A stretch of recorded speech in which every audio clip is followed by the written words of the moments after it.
Meet Brian, the seal pup who was rescued after washing up on Exmouth beach this Sunday and was unable to get back into the water.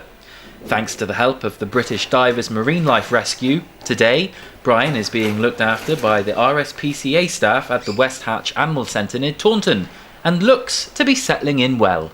Of all places and times, he chose Exmouth beach on a Sunday to strand himself. He didn't feel like going anywhere. He was probably weak, hungry and also dehydrated.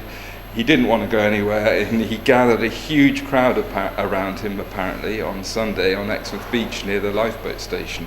What advice would you have to all those people who are on the beach, giving Brian quite an audience and a crowd? I can absolutely understand those people. Seeing a young seal on a beach is a rare opportunity, but from the seal's point of view, the presence of lots and lots of people make everything much more difficult.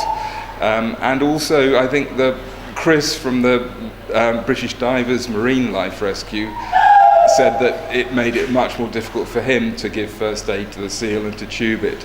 So whenever possible, it's best to keep your distance and keep your dogs away from any seals on the beach.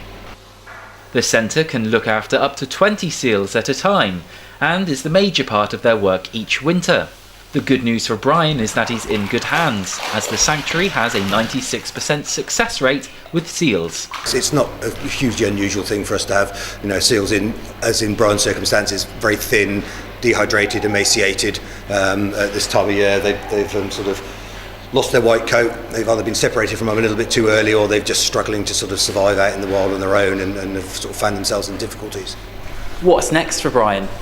He'll stay inside now. He's got about another 2 or 3 days to go, I think, on the antibiotics. So once that's done, as long as we're happy with him, that will finish. And then it's just a matter of he'll stay inside until he's self-feeding. From one of these dry pens, we'll sort of start to get it so it's floating. So we're putting in a certain amount of water every day just to get him sort of swimming around a little bit and getting used to taking the fish from within water. And then we'll move on to a slightly deeper pool, and then he'll go out to one of our outside pools where he'll stay until he sort of feeds up and he gets to the correct size, which will be about 40 kilos for him, and then he'll off for release. So it won't be too long before Brian is back in the wild. But remember, if you see a seal stranded on the beach, leave it to the experts to make sure that they can be assisted. Lewis Clark, Echo News, West Hatch near Taunton.